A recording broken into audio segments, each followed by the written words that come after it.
Hi, hello, வணக்கம்.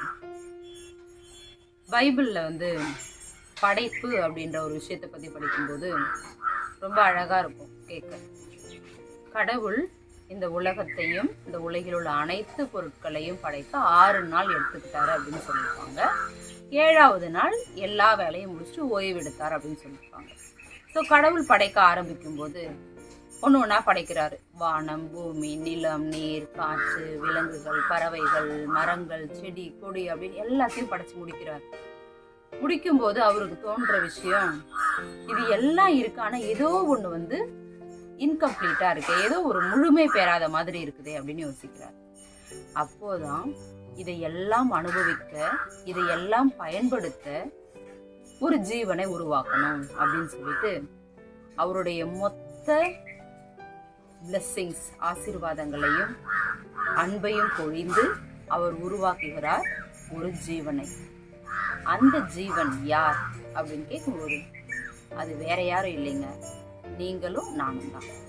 So அவ்வளவு அன்பையும் அக்கறையையும் ஆசை, பாசம், நட்பு, இப்படி எல்லா விஷயங்களையும் ஒருங்கே பெற்ற ஒரு உயிரினமாக இந்த மனித பிறவியை படைத்தார் இறைவன் அப்படின்றதுதான் இந்த லைஃபுடைய சீக்ரெட். ஸோ லைஃப் அப்படின்றது ஒரு அழகான ஜேர்னி, பயணம். அந்த அழகான ஜேர்னியை எப்படி வேணா நம்ம மாத்திக்கலாம்.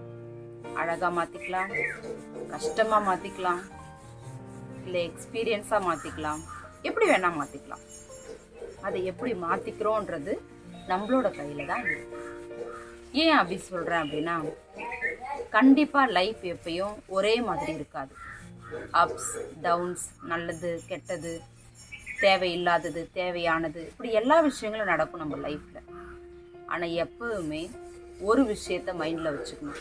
என்ன அப்படின்னா, இந்த உலகத்தினுடைய மிகவும் அரிதான, முக்கியமான, அழகான படைப்பு நம்மளுடைய லைஃப் தான். ஸோ அப்படி அவ்வளோ கேர் எடுத்து, அவ்வளோ அக்கறை எடுத்து கடவுள் படைச்ச இந்த லைஃப்பை நம்ம ரொம்ப கேர்லெஸ்ஸாக ஹேண்டில் பண்ணுறோம் அப்படின்றதுல எந்த டவுட்டும் இல்லை. ஏன் அப்படி சொல்லணும்னு யோசிக்கிறீங்களா?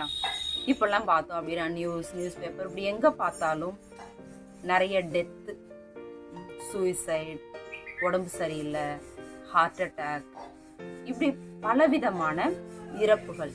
கண்டிப்பா இந்த உலகத்துல பிறந்தோம் அப்படின்னா ஒரு நாள் இறக்கணும் அப்படின்றதுல எந்த சந்தேகமும் கிடையாது. ஆனா அந்த பிறப்புக்கும் இறப்புக்கும் நடுவுல இருக்கிற அந்த வாழ்க்கை பயணம் இருக்கு இல்லையா, அத பயனுள்ள விதமா, அழகான விதமா பயன்படுத்திக்கிறது நம்மளோட லைஃப்ல.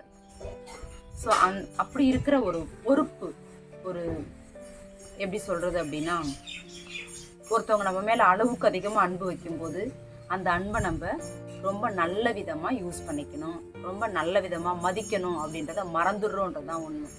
எது வேணா சாப்பிட்றோம், எங்க வேணா போறோம், ஒரு சின்ன விஷயத்துக்கு ரொம்ப எக்ஸ்ட்ரீமா கோவப்படுறோம், ரொம்ப எக்ஸ்ட்ரீமா நம்ம பனிஷ் பண்ணிக்கிறோம். அந்த எந்த உரிமையும் ஆக்சுவலா நமக்கு கிடையாதுன்றத எப்பயும் மனசுல வச்சுக்கணும். இந்த லைஃப் டெம்பரரி நம்ம கையில கடவுள் கொடுத்துருக்காரு. கொடுத்த லைஃபை ரொம்ப அழகா யூட்டிலைஸ் பண்ணி திரும்ப நம்ம அவர்கிட்டயே என்ன பண்ணி ஆகணும், ஆஃபர் பண்ணி ஆகணும்.